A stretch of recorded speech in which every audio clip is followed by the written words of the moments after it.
Welcome, chosen undead, to the Dark Souls the board game tutorial. There are two modes of play in Dark Souls the board game.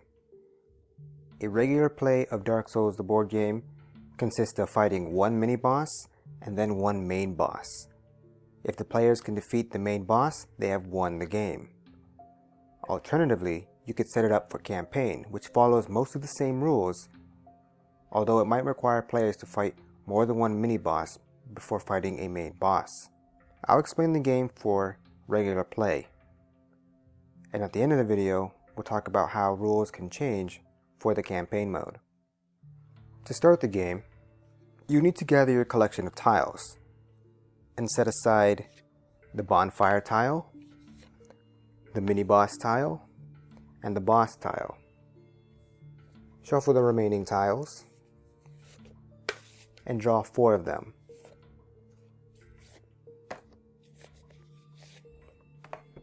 The remaining 2, or however many are in your collection, can be returned to the box. Now place your Bonfire tile on the table, and take the 4 tiles you pulled from your collection and align them to the Bonfire tile in any orientation. These tiles are double-sided, so you're free to pick whichever side you'd like, as long as you align them against other doorways. Once you've placed all your tiles, take the Fog Gate token and place it along an open doorway on the tile that is farthest from the bonfire. Beyond that gate is where the mini-boss or main boss will be. Then take the Spark Dial counter and set it to the appropriate number for the number of players. I'll set this up for 3 players, so I'm going to need to set it to 3. For 4 players it would be 2, for 2 players it would be 4, and for 1 player it would be 5. And then you can place it on the Bonfire tile. And then you must select the boss which you're going to face. If this is the first game in your session, you must select a mini-boss first. After making your selection, you must gather all the appropriate cards and models for that boss. Every boss will have a model, a health counter dial, behavior cards, as well as heat up behavior cards, as they have the heat up symbol on them, a main stat card, and a number of legendary treasures associated with them.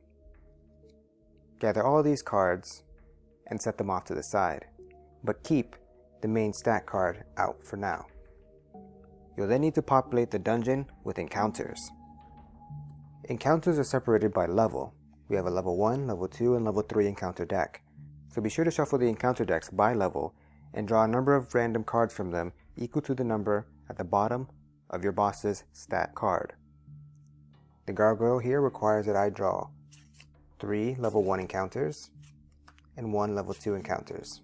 You can then return the encounter decks to the box. Then, without looking at them, place 1 encounter in each tile on the board, placing the lowest level encounters closest to the bonfire before placing higher level encounters. And now players can choose their character. Each character will have a punch-out board that has unique stats and a unique heroic action. When you select your character, which I'll refer to as heroes from now on, you're going to need to gather an Estus token, a heroic action token, and a luck token, as I've just done, and put them in their ready state. Their unready state has an unilluminated side, so you can tell the difference. Each character also has associated starting cards. You can tell a card is a starting card by the different backs, and in the top right there will not be a treasure box icon. You may of course equip these immediately. Only 1 card can go to your character's body slot and separate hand slots. A single character may only carry 3 weapons, and yes, shields count as weapons. Any weapons not currently equipped will go into this slot here. So it may be possible that multiple cards can go onto this slot, but as I said, you may only carry a maximum of 3 weapons and 1 piece of armor. Each character, of course, has a miniature associated with it, which will be placed on the bonfire tile. And lastly, each player will need to fill in their base stats by grabbing white cubes and placing them in the first square under base in their stat section of their character board. You will then need to set up the treasure deck by finding all of the generic treasure cards, the ones with the treasure box in the upper right corner. Also, each character that is coming to this adventure brings along with them their class treasure cards. Each class will have 5 cards associated with them. As you can see, it has the class icon as well as the treasure box icon. You need to gather the 5 cards from each class that's joining this adventure and shuffle them into your treasure deck. Be sure to not include the transpose class weapons, denoted by this blue dot on the top right corner, as these will only enter your treasure deck after you defeated a mini boss. So if you're setting this up after you've defeated the mini boss, only then will you shuffle in the 5 transpose items. And if you've already defeated the mini boss and are setting up to fight your main boss, locate the generic legendary treasure cards, shuffle it, randomly deal 5, and shuffle them into your treasure deck, because you'll need greater treasures in order to take out the main boss. So after shuffling your treasure deck, place it onto the treasure chest space on the bonfire tile here. And now you're ready to begin. If you're playing as a solo character, as in you're the only one entering this adventure, you get a bonus of 16 souls going into your soul cache. If you're joining as a party, you don't get this bonus. So let's quickly go over the information on your character board. As I mentioned, each character will have a unique heroic action in the upper left corner. You can keep track of whether or not you've used this action with this heroic action token. You can only use your heroic action once per spark, spark being the number on this dial. So you can use this heroic action whenever you'd like, as long as it follows the rules of your specific action. Here at the bottom is an Estus flask. During your activation, at any point, you could choose to drink your Estus flask, and it will cause you to recover all endurance and all health taken. And lastly, this luck token can be used at any time to re-roll a single dice you have rolled. This can be during your turn or during the enemy's. And as I said, these only reset after you die or choose to rest at a bonfire, thereby reducing the spark count. These stats here in the bottom right corner show you which equipment you're allowed to equip, as each equipment card here has stat requirements. You must meet the minimum stat requirements in order to equip any item. As I mentioned, you start the game with your base stats filled out. If you would like to advance your stats in order to equip better gear, you must pay souls in order to do so. To advance from base to tier 1, you must pay 2 souls.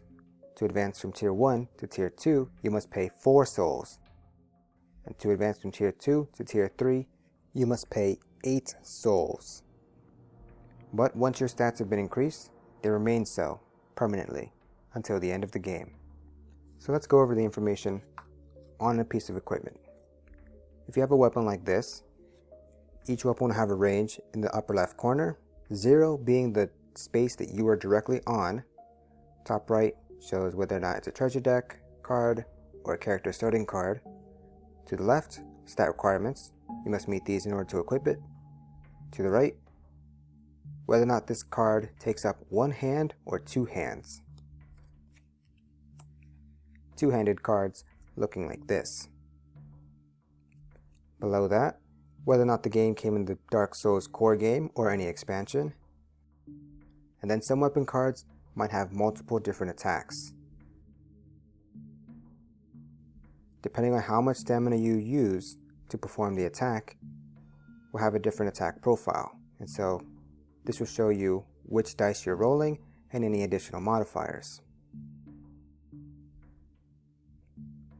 At the bottom, you'll see whether or not this card contributes dice to your physical defense your magical defense, your dodge capability, and whether or not this item can equip multiple upgrade cards. Armor following the same rules, except of course it won't have an attack profile and has an armor icon instead of a hand icon to show you where this piece of equipment goes on your character. Talking real quickly about upgrade cards, you'll see that they also have stat requirements and have a different icon in the upper left corner to show whether or not they upgrade armor or upgrade weapons. And of course the bottom will show their specific benefits. So how exactly do you equip these upgrades onto your cards? Well, if your cards have slots for upgrades, in this case this assassin armor would not, but if you had, say instead, this shadow armor, you'll see that it has a 2 under its upgrade slots, meaning that you can equip up to a maximum of 2 upgrades to that piece of equipment. When you're equipping armor upgrades, you must meet the stat requirements as usual, and you may freely attach it under your armor, just like that. And if at any point you decide that you no longer need it, you may freely remove it, replace it, trade it, do whatever you'd like. However, if you're upgrading a weapon, such as this holy sword, it only has 1 slot available for upgrades. So if you decide to upgrade it, the upgrade to which you attach to it is permanently attached to that weapon and cannot be removed. If you decide to trade this to one of your allies, they must also meet the stat requirements for the weapon and any upgrades associated with it. So make sure you're 100% positive when you want to upgrade a weapon, as those are permanent. While drawing through the treasure deck, you might find an Ember. If you do, it says to immediately discard it and to take an Ember token and place it on your character. This of course may be given to any character amongst the party, and there's a spot for it on your character board. You cannot have more than 1 Ember token. If it happens to be the case that everyone in your party has an Ember token and you draw another Ember card, you must instead shuffle it back into the treasure deck and draw a new treasure card. But what's the benefit of the Ember token? If at any point your character suffers 3 or more damage from an attack, you reduce the damage by 1, so it helps in your defense. However, if the characters die, you lose the Ember token. So let's move on to the meat of the game, and then we'll talk about the actions a player can take on the bonfire tile. The players choose an adjacent tile to travel to, and then flip the card on that tile. Each card will show you which monsters and tokens to place on the tile and specifically where. Here it shows that we'll need a hollow soldier and a hollow crossbowman and place it onto the single sword node on the tile. Then we'll need another hollow soldier and a hollow crossbowman at the 2 sword node on the tile. The starburst node will be empty, and the last remaining node will have a treasure chest token. So gather all the monster models as denoted by the encounter card and their stat cards. It's possible for some encounter cards to have these arrows at the bottom, which means that it'll be a trap encounter. If this is the case, you'll need to find the trap tokens, shuffle them, and deal them to all the remaining empty normal nodes on the tile that are not along the wall of a doorway. So these are not valid spots, nor here, nor here. So you would place traps as such. But seeing as this encounter is not a trap encounter, I will not need these. The other icons you can find are icons for barrels and gravestones. All of these tokens block that node, so characters and monsters cannot move on top of them. However, barrels can be moved on top of only if the character moving on top of it, whether it be from a run, a walk, or a dodge, they must spend an extra stamina in order to move onto the barrel node. And once they do, that barrel node is considered destroyed. and so now may freely be walked upon. But you won't have to worry about that here. After the encounter has been set up, the characters then place themselves along the nodes that were adjacent to the doorway they came from. A single node may only carry a maximum of 3 models. If an extra model for any reason, be it enemy or ally, attempts to go into that spot, they must first push out another model before being able to enter. But anyway, the heroes make their decisions on which nodes they would like to be on when they enter the encounter, and then the group decides for one player to receive the aggro token. Aggro, of course, meaning that they will probably become a high priority target for the monsters. So be sure to give it to someone you believe will survive the first round of the encounter. Because 1, the monsters will activate first before the heroes, and 2, if any character dies at any point during an encounter, all characters go back to the bonfire and all the tiles reset. So now that the players have entered the tile, it is time for the monsters to activate. You'll look at the stat cards for the monsters on the tile, and they will activate in order from threat highest to least. If we look at a monster stat card, we'll see the threat in the upper left corner, their health in the upper right, the icon for that monster below that. To the left is the monster's range. In the middle and on the left is the monster's physical defense value. To the right of that, their magical defense value. On the far right, their dodge difficulty rating. And at the bottom here is their behavior. When performing a monster's behavior, you'll do it from left to right. So in this example, the hollow soldiers will attack first. Players, of course, will choose which one to activate amongst those, and must complete their activation entirely before moving on to another monster. So here the players can decide to move this hollow soldier first.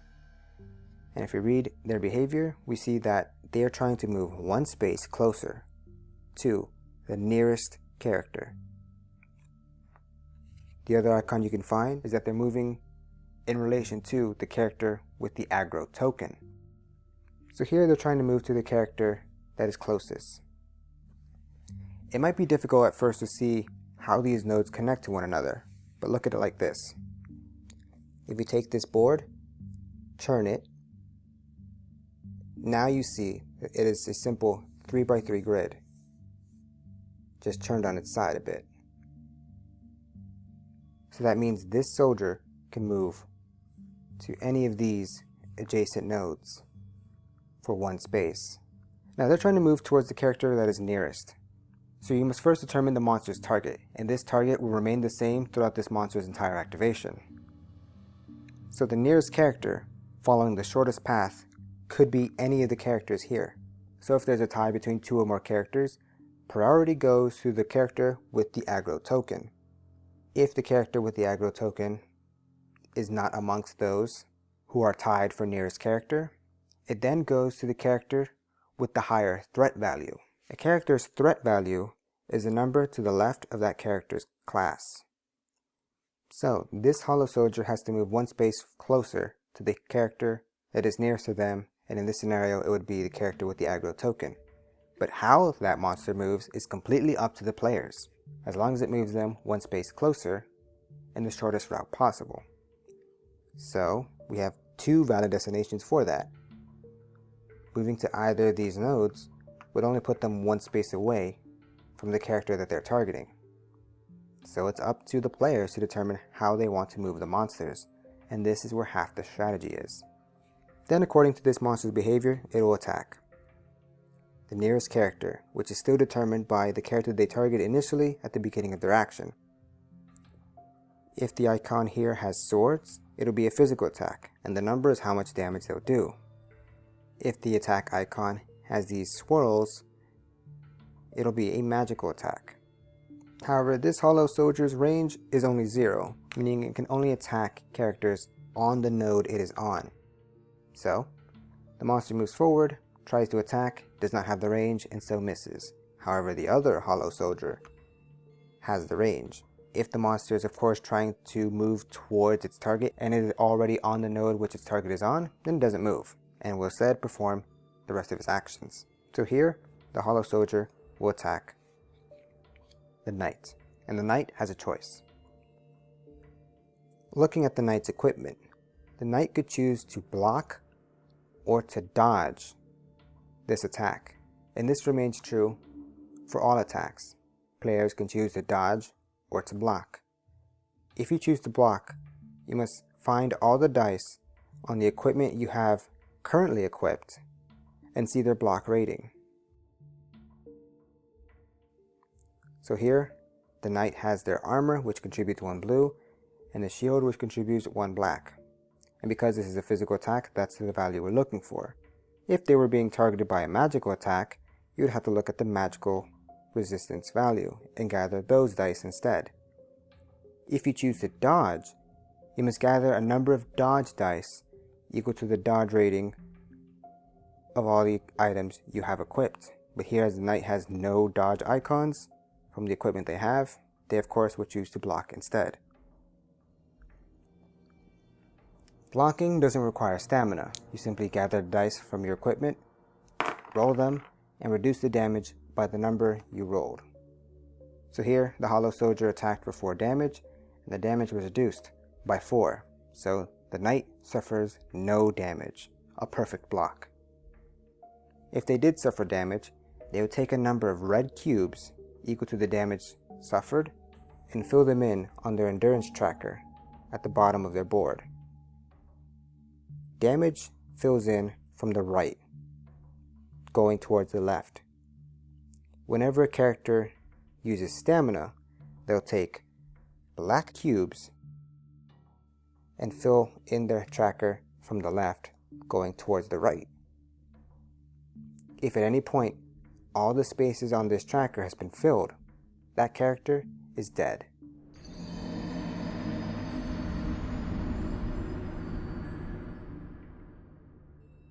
So proper management of your health and your stamina usage will be the difference between life and death in this game. If you choose to dodge, dodging always costs you 1 stamina. So after you've determined, I'm going to dodge, first you pay the stamina. Then you are able to move your character 1 adjacent node. And lastly, you then roll to see whether or not you successfully dodge. If you do, congrats, you take no damage. If you don't, and you roll blanks, then you take the full force of the damage.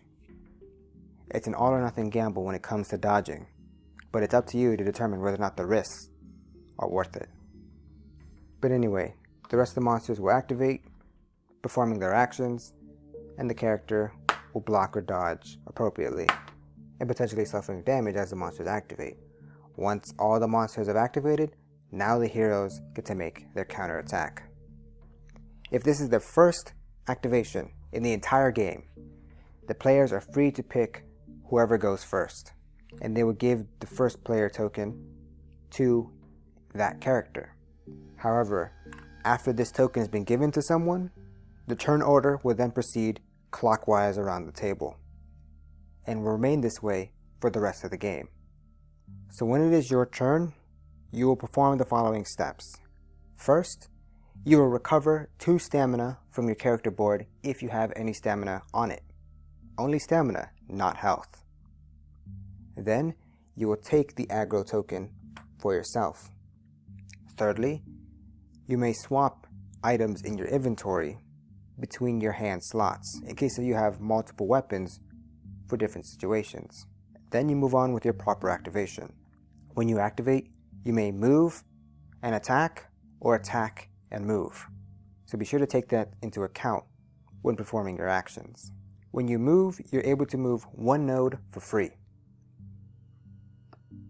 And then you may perform 1 attack with each weapon you have in your currently equipped hand slots. Here, the hero would like to attack with their spear, and they can choose which attack they'd like to perform. If they spend 3 stamina, they can use the bottom action here. 1 black dice plus 1, however that action cannot be performed on a monster that is at range 0 from them. So they choose to target this hollow crossbowman. They simply gather the dice, roll them, and apply any modifiers. Here they roll 2. And that attack is a physical attack. So we look at the monster's stat card, and we see that their physical defense value is 1.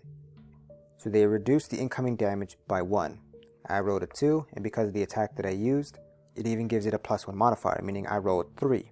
Minus 1 means that there is 2 damage remaining, and this crossbow hollow only has 1 health. So it is defeated and removed from the board. After one character is activated, it would then be the monster's turn again, and play will continue to proceed for the heroes in clockwise order as I mentioned. So let's talk about other situations that can arise here. As I mentioned, you get to move once for free. If you would like to move an additional time, you can do so by spending 1 stamina for each additional node you would like to move. Other icons you'll find on certain monsters is this push icon in the upper left corner. It can be attached to movement or it can be attached to attacks. So let's say we had this large hollow soldier here with this herald, and now the large hollow soldier activates. It is trying to move towards the nearest character and it'll push them, and when it does, it'll deal 5 damage to them.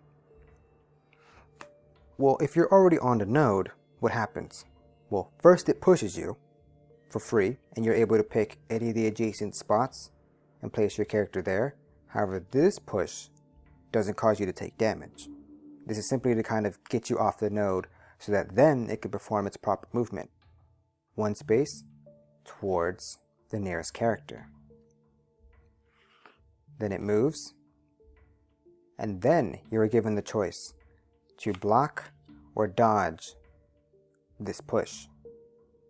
If you block it, you of course take your dice, roll it, reduce the damage, but then because the attack move still hits you, you still suffer the push, meaning you get pushed to another adjacent node of your choosing. But if you dodge it, you of course move yourself however which way you like, and if you are successful, you don't take the push because you weren't hit by it. But if you dodge and were unsuccessful and unfortunately take the hit, the full brunt of it, you also get pushed again. The same sort of rules apply with an attack. Only if you are hit by the attack do you suffer the push. If you dodge and therefore don't take the hit, you don't suffer the push. Another icon you'll see on this attack card is this icon in the lower left corner. That icon means that it'll attack all characters on that node. Only the player characters. Monsters don't attack each other. So if the Silver Knight Swordsman were to attack the nearest player, one of them being on this node, it would also hit every player on that node, and so each character will need to either block or dodge respectively. So then lastly, what's the deal with traps? If your tile has traps on it, and you move onto a node with a trap on it, you immediately spring the trap and you flip it over. If it's blank, nothing happens, congratulations, but you leave the trap there. If it's not blank, you will need to suffer the damage or successfully dodge it, meaning you must still spend 1 stamina, you may move, and then you roll your dice, challenging the difficulty rating on that specific trap. You may not block traps, so be sure to remember that when encountering a trap tile. So let's say all the monsters have finally been defeated. Congratulations, you now get to reap your rewards. The most important thing the players get to do is recover all their health and stamina from their endurance tracks. Then, if your tile has a treasure chest on it, you may open it and immediately draw 2 treasure cards. Players may choose to immediately equip this if they have the stat requirements, and if not, they would go to the party's group inventory on the bonfire. Then, all traps are reset, but they remain on the nodes that they were on. So I hope you've got good memory in case you ever need to encounter this tile again. The encounter card for that tile remains faced up so that you know that you've already defeated it. If there is any broken barrels on the tile, they remain broken.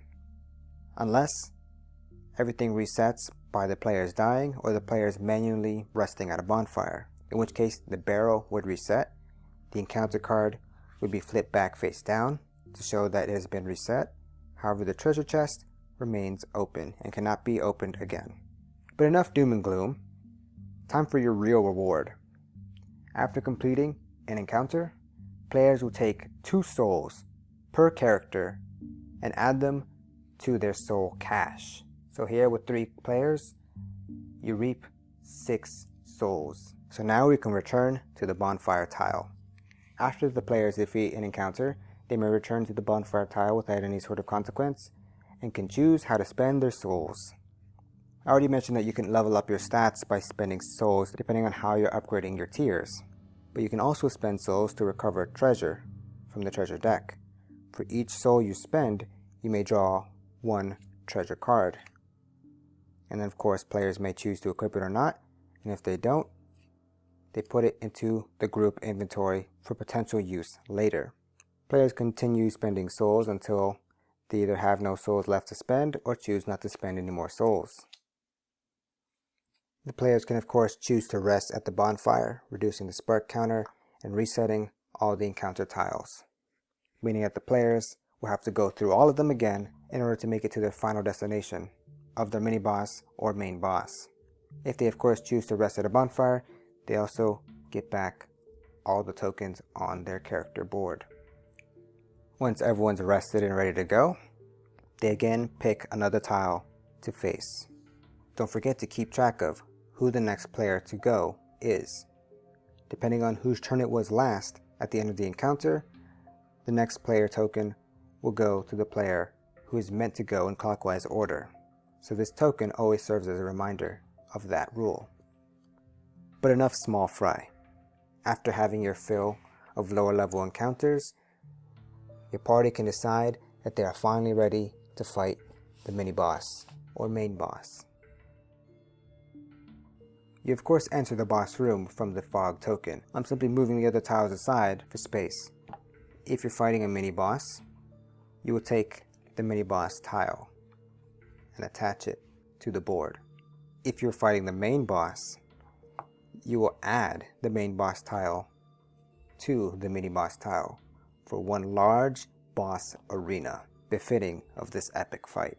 So how do you set it up? First, you take your main boss or mini boss and place it on its appropriate node, facing the doorway. These larger models have 4 arcs, forward, backward, left, and right.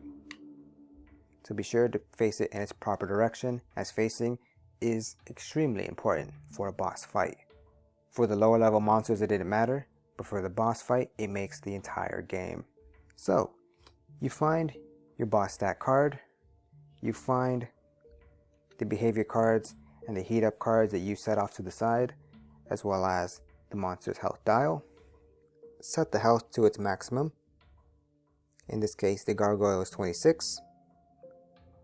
Put that aside, and then you look at the behavior deck size. Here it says the behavior deck is a size of 4. So you take the generic behavior deck here, shuffle it, and draw 4 cards from it. Any unused cards are returned to the box. If during your adventure through all the tiles, you revealed a number of gravestones on those tiles, and the tiles in which they belong to have encounters that are face up, as in you cleared them properly, then you may look at 1 card for every gravestone you revealed with a face up encounter on it. So now the players might know what they're going to be up against. Then you take the behavior deck and you shuffle it and set it off to the side. Players will then of course enter the boss room along the nodes from the doorway they're entering, and the boss fight is ready to begin. Of course, after entering any room, the players nominate who has the aggro token. And just so we're clear, I did not shuffle in the heat up cards. These are still set off to the side. After the players are set up, the boss makes its first move. Take the top card of the behavior deck and flip it face up. Now bosses behave a little differently than generic monsters, and that's because their attacks don't change their facing. Here we see that the gargoyle is going to do a tail whip. First it'll attack, and it's going to attack everyone on the node within a range of 1, not just at a range of 1, that is on their right and bottom arc. If you look at this diagram, the green arcs are the arcs that it is going to attack. The red arc is its weak arc, and the left arc is a normal arc that it is not attacking. The orientation of this is always going to be with the top arc being its front, left and right, and back. So first it attacks all the characters here, and on its node. That's nobody, congrats. Then it's going to move 1 space away from the character with the aggro token. When moving the boss, whether it be towards or away, you face it so that it's targeting the node that the character is on, if it cannot, because a boss can only face 1 in 8 directions. Then you would face it towards one of the adjacent nodes that is closest to the priority target that they can make a straight line to. So because they're trying to face the character with the aggro token, these 2 nodes are appropriate choices. And the players choose how they want to turn it. But moving backwards here doesn't help anything, nor does moving backwards like this. But because the enemy now has a front arc that is weak and exposed, the players could choose to capitalize on this. So we're going to leave it like that. Then the players of course get to perform their actions. Let's say it was the knight's turn to go. He moves 1 node for free, and then spends an additional stamina to move onto the boss's node. To do this, we have to look at the arcs of the boss node. These lines will split these nodes in half. If a node is split in half like that, it counts as being in 2 of the boss's arcs. In this example, this node is counting as being in the front and left arc, as well as this one. So when you're approaching the boss, and you come from one of these nodes, you must go into base-to-base contact so that you remain in the same arc. If the knight was approaching from a node that counts as being in either or arc, he can choose to either go into base-to-base on the front arc, or base-to-base on one of the side arcs that he appropriately came from. But here, he moved straight in, and then he performs his attack. When performing an attack against the monster's weak arc, as denoted by the previously played behavior card, you get a bonus of 1 black dice. So you would add that in conjunction with however much stamina he was using for whatever attack, and roll it. Of course, reducing the damage by the physical resistance of the monster, and then changing their health dial appropriately. And then the boss continues on to its behaviors. Here we have tail sweep. It's going to push all characters on its node first, and when you're pushed by a monster, you must remain in the arc which you were in if you were on the monster's node. So here, the knight could choose to move onto any of these 3 nodes from the push. Then, the boss is going to target the nearest character and move forward, again pushing the knight. So now, he's limited to which nodes he must move onto. Then he will attack all characters within a range of 1 in the front arcs and on the left arcs, the knight being on that node, but the other 2 heroes not. So he chooses to block or dodge as appropriate. If you're in base-to-base contact with the boss, you can choose to move around the boss, just like normal movement, but remaining in base-to-base contact, so that you can change which arcs you're in. Just keep in mind, a single node can only have a maximum of 3 models, regardless of the model's base size. This would go on and on back and forth between the boss and the players until the boss runs out of behavior cards. At this point, instead of shuffling the behavior deck, you instead simply take it and flip it back face down. Bosses have patterns that the players can memorize and take advantage of. So the boss will continue to perform the same moves the players have already seen in the same order. Whenever the boss is brought to or below its heat up value, which you'll have a reminder on the boss's health tracker, as noted by this small fire symbol, and also shown on the boss's stat card. At that point, the boss is going to heat up. When this happens, after the attack that caused the monster to go into this state completes, you'll find all the heat up behavior cards for your boss, shuffle them, randomly take one, and shuffle it into the monster's behavior deck. Now the boss's pattern has changed and it has acquired a new and powerful attack to deal with the players. If the players are unfortunate enough to be unable to persevere and someone dies, everything will reset. The boss's health will go back to its maximum, the heat up card will be removed from the behavior deck, and when the players re-enter the encounter, it must be reset up again. But if the players win and they bring the monster's health down to 0, they have successfully defeated the boss encounter. Their reward for doing so, they'll get a number of souls equal to 2 multiplied by the number of sparks remaining on their spark dial. They also get all the legendary cards associated with that boss placed into the player's group inventory, and they are free to be equipped by anyone. There are also unique icons you'll find only on boss monster behavior cards, such as these churning arcs and this leaped symbol. The turning arcs are self-explanatory. That's how the monster is going to move. It's going to turn in that same manner, either 180 degrees or 90 degrees in a certain direction, left or right. If the monster is leaping, what it means is that it's going to target a specific character. You pick the monster up and you slam it back down on its target, whomever it is. Leaps will almost always push as well, so that player is able to reposition themselves in any adjacent node and suffer any damage as necessary.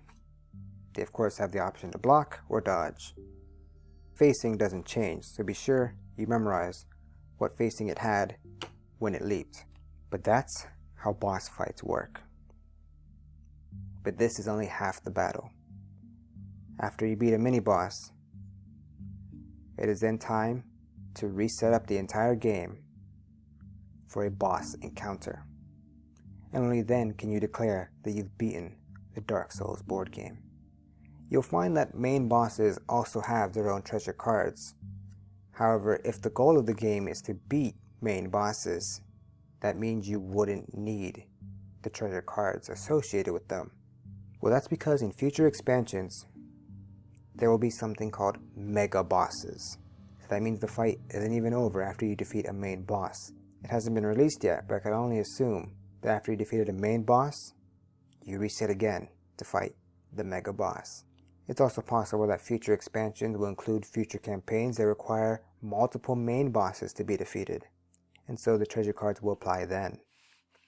So I mentioned campaign rules are different from the main game, as I've just described.